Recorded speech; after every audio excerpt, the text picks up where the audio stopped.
lagi dengan channel gue Belajar Karambit. Nah, kali ini gue mau bahas tentang karambit ya. Jadi karambit itu sendiri, karena ada pertanyaan dari beberapa temen, kenapa sih karambit dikatakan senjata mematikan? Senjata mematikan nomor 2 setelah pistol. Kita kupas. Nah, dari sisi mana sih karambit itu mematikannya?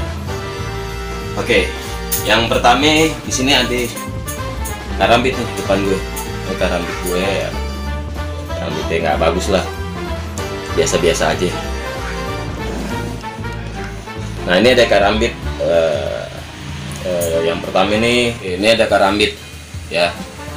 Nah, kenapa mematikan? Yang pertama dalam penggunaan karambit itu sendiri ya, jadi nggak perlu banyak untuk berpindah tempat.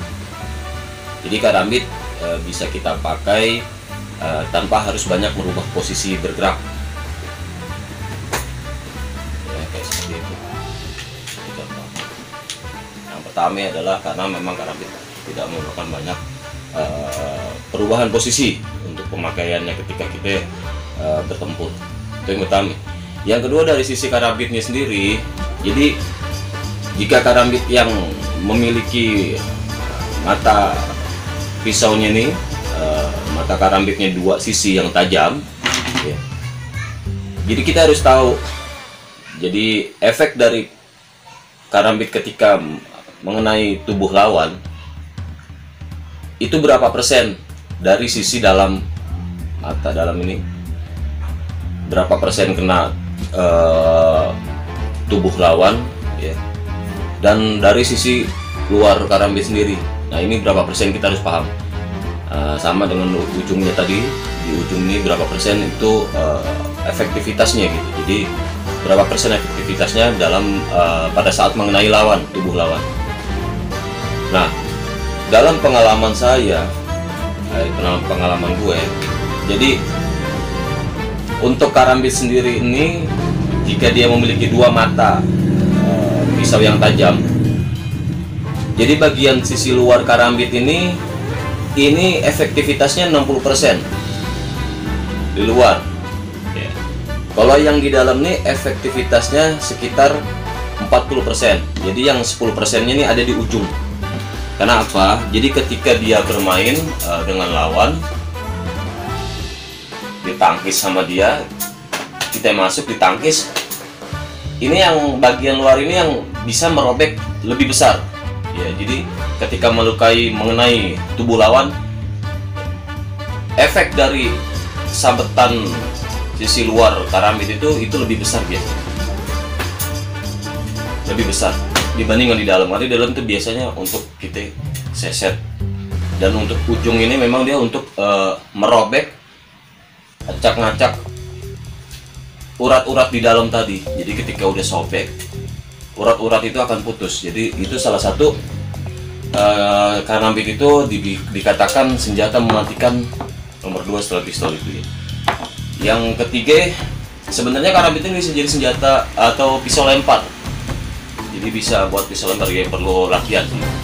Jadi makanya saya sering main karambit juggling itu, dengan karambit di juggling itu untuk memberikan sinyal kepada teman-teman sebenarnya bisa juga buat jadi senjata atau pisau lempar gitu. Jadi seperti juggling, seperti dilempar gitu. Nah, itu salah satu trik saya untuk memberi sinyal kepada teman-teman bahwa karambit itu bisa jadi pisau lempar juga. Memang setiap pergerakan itu selalu ada manfaat.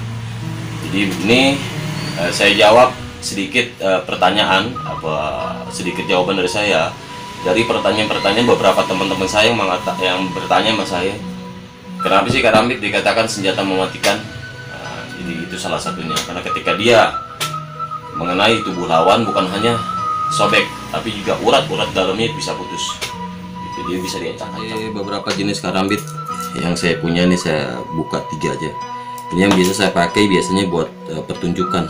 Kalau saya lagi ada acara budaya atau lagi show, saya pakai karambit ini biasanya karena dia ringan dan dia punya gagang nih, karet gitu, dilapisi karet. Jadi plastik dilapisi karet ya. ininya karet, jadi nggak licin. Ini bisa pakai untuk acara-acara pertunjukan. Nah ini biasa saya pakai juga, jadi memang ini sangat tajam, besar. Ini bahannya kelahar,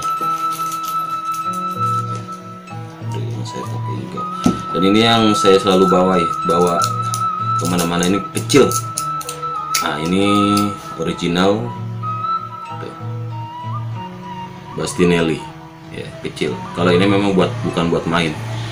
Jadi kalau saya pribadi pakainya di jari tengah gitu, karena ketika kita pakai dia nggak sakit kena benturan. Ketika kita hantam orang, dia nggak sakit kena benturan. Kalau kita pakai di sini, disakit. Ya. Ketika kita pakai di sini, di jari tengah, tapi ngadep sini, ini sakit. Ini kita akan kena besi dia. Dan ini sangat tajam. Atau kita di sini, nah ini sakit gitu, kurang kuat. Tapi kalau ini pegangan kita ajib. Nah ini biasanya ini susah, artinya nggak bisa buat main sebenarnya gitu. Nggak bisa buat main, emang ini bukan buat main. Oke, gitu aja deh ya. By the way sih, kalau senjata-senjata itu memang mematikan semuanya. Jadi cuma memang ada pengecualian. Memang ada senjata yang memang kita pakai ketika kita tempur, kena lawan nggak langsung fatal akibatnya. Itu menurut saya. Oke, nanti ketemu lagi sama Belajar Karambit. Kita sharing lagi tentang permainan karambit dari teman-teman silat yang lain. Oke, di subscribe, di like, di share, komen, karena subscribe itu gratis. Assalamualaikum.